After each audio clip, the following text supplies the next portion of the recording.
Give you information about our products packaging. It doesn't come with individual boxes or nice packaging. They just came just like this. Okay?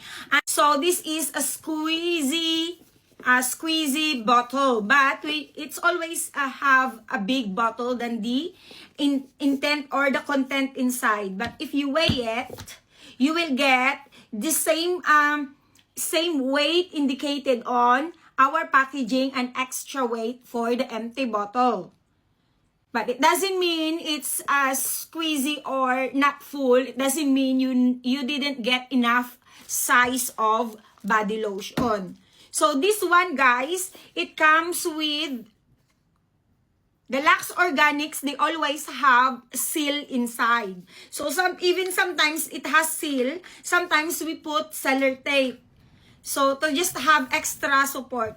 It's from the Philippines, guys. And if you seen this one, guys, do not panic. It's authentic. It's just we got this on deal. So they have to put black ink so that cashier cannot scan the original price on their scanner.